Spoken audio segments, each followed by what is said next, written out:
ఒక పార్టీ మీద చెప్పండి, పార్టీలో ఆంతర్గత ప్రజాస్వామ్యం అంతర్గత ప్రజాస్వామ్యం లేదు. అందుకని మిత్రులారా, అంటే ఎక్కువసేపు మనము చెప్పుకునేటప్పుడు ఎందుకు చెప్పుకోవాలంటే ఇది దేశంలో అంత గుత్తాధిపత్యమే ఉంది, సరైనది కాదండి. అయితే నేను ఒకటి ఏం చెప్పదలుచుకుంటే, మనం ఈరోజు ఇక్కడ మీటింగ్ పెట్టుకొని ఉర్దూలు ఏం చెప్తారంటే నిషిస్తాం, ముఫ్తం, బర్ఖాస్తాం, కూర్చున్నాం, మాట్లాడుకుని వెళ్తాం. దానికి ఫాలో అప్ తర్వాత ఫాలో అప్ ఉండాలి, నెక్స్ట్ పేరు జరగకుండా ఉండాలి, ఒక దీక్ష తీసుకొని పోవాలి. ఇంకా ఇక్కడ నుంచి పోయేటప్పుడు ఇవన్నీ తప్పు జరుగుతున్నాయి. ఈ తప్పు మార్గం ఏంటి? బుద్ధుడు చెప్పిండు, మనం కూర్చున్నప్పుడు దుఃఖ సత్య, దుఃఖ సముదాయ సత్య, దుఃఖ నిరోధక సత్య, మార్గ సత్య, ఈ 4 ఉండాలి. మేధావులకు 4 లక్షణాలు ఉండాలి. ఏంటంటే మేధావులకి ఉండాల్సింది ఏంటంటే ప్రజ్ఞ. ప్రజ్ఞ అంటే డీప్ అండర్స్టాండింగ్ ఆఫ్ రియాలిటీ, వాస్తవం తెలియాలి. అది తెలిసిన తర్వాత ప్రజ్ఞ ఒకటి సరిపోదు. ఈ జ్ఞానం ఎందుకు మంది చూసినట్టు కావచ్చు, ఎవరో ఒక సుఖాల కోసం కావచ్చు.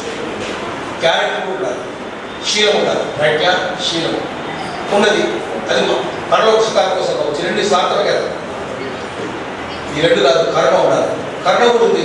ద్రౌపది ఏడుస్తుంటే భీష్ముడు ఏడుస్తుంటే ఏం కాదు. ఆచరణ ఉండాలి, కట్ తీయాలి, గడ తీయాలి, తప్పలు కూడా అనాలి, అంటలేదు కదా. ఈ 4 ఉండాలి. ఈ 4 ఉన్నప్పుడు ఏం చేయాలి? మొట్టమొదట దుఃఖం మీద తెలుసుకోవాలి. కోరి రోగం వచ్చింది, ఇంగ్లీష్లో ఏం చెప్తారంటే డయాగ్నోసిస్ అని. మెడికల్ టెక్నాలజీలో, మెడిసిన్లో డయాగ్నోసిస్. అమ్మాయి ఏడుస్తుంది, దగ్గర పోయి ఒళ్ళు కాదుతుంది, ఓ జ్వరం వచ్చింది, అది దుఃఖ సత్యం. దుఃఖం ఆ అమ్మాయి దుఃఖం ఎందువల్ల వచ్చింది తెలుసుకుంది.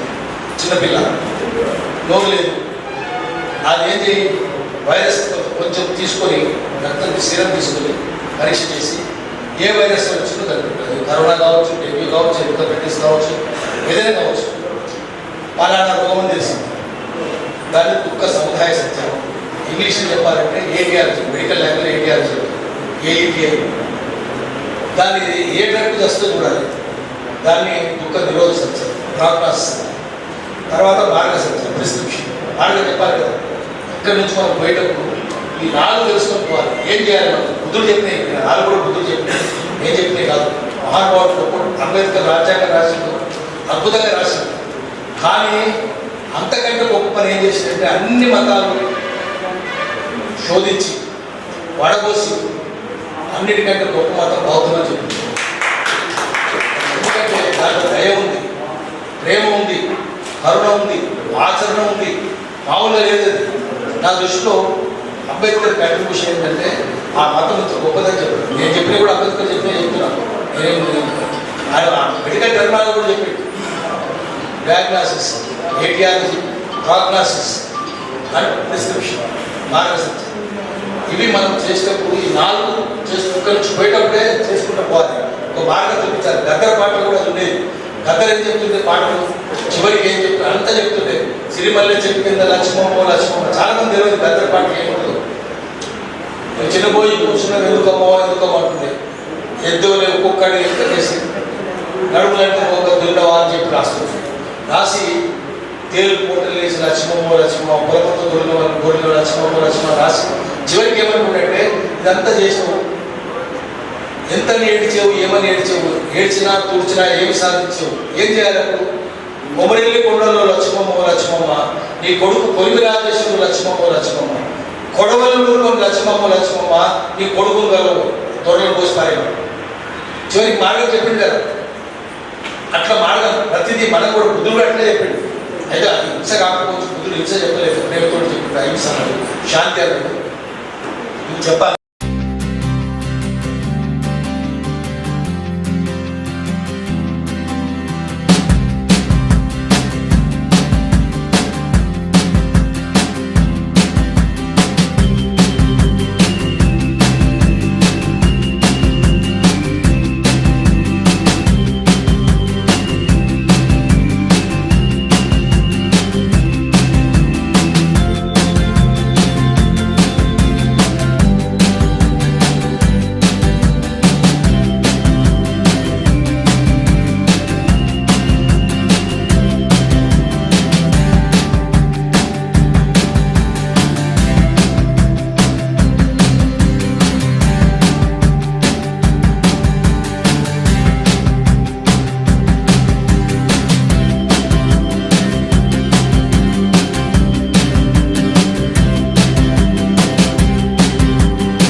భారత రాజ్యాంగం అద్భుతమైన రాజ్యాంగం.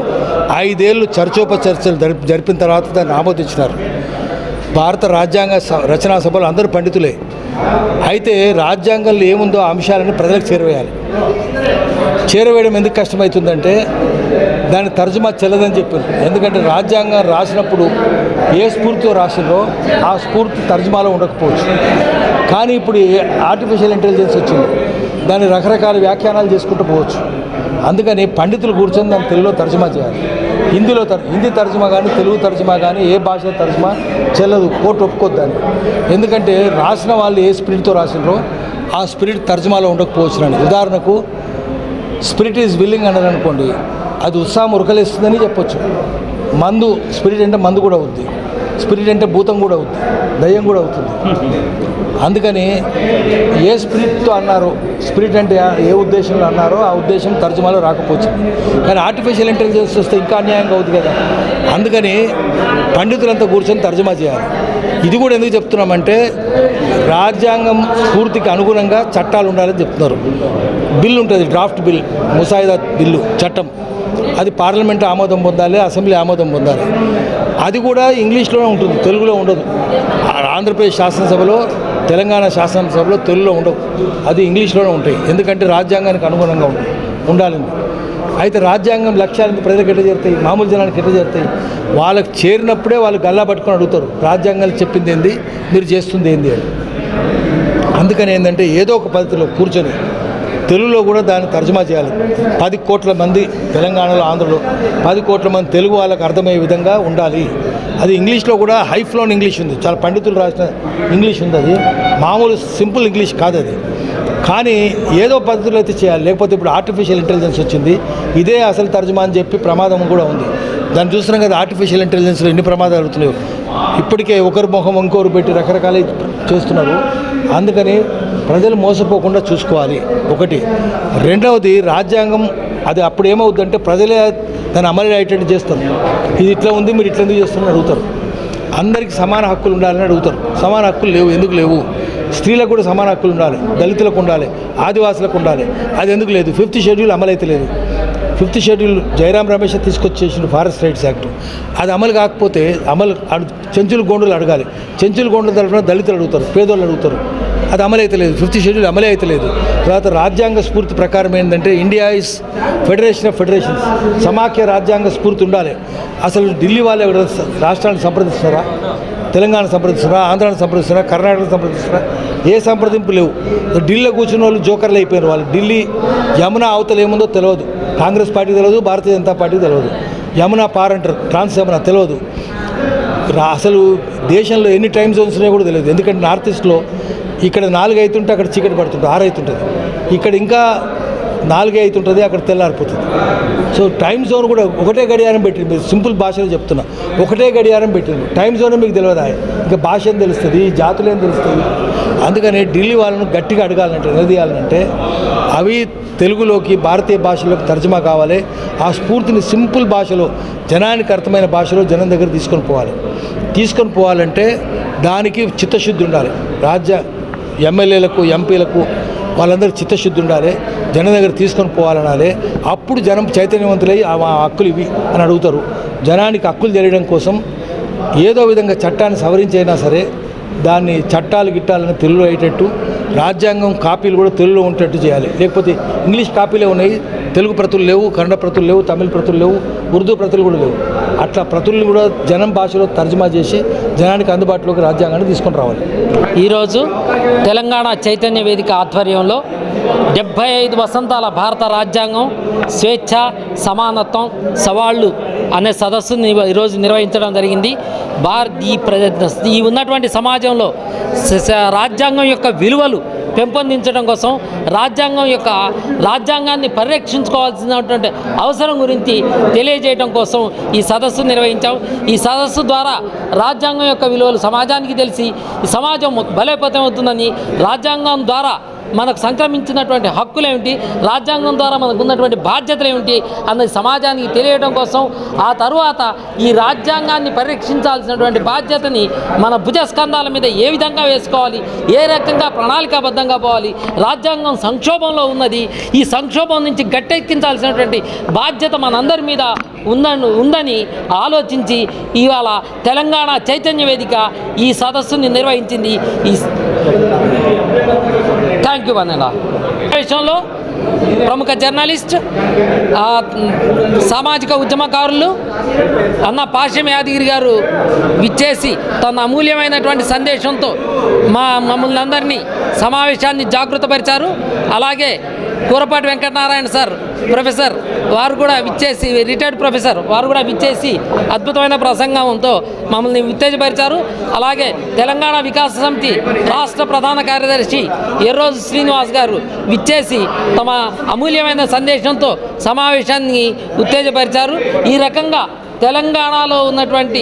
తెలంగాణలో భావజాల వ్యాప్తి, సామాజిక భావజాల వ్యాప్తి, సామాజిక తెలంగాణ కోసం జరిగేటటువంటి భావజాల వ్యాప్తిలో వీళ్ళందరూ మమేకం అయ్యారని వాళ్ళందరికీ తెలంగాణ చైతన్య వేదిక తరఫున ప్రత్యేక ధన్యవాదాలు.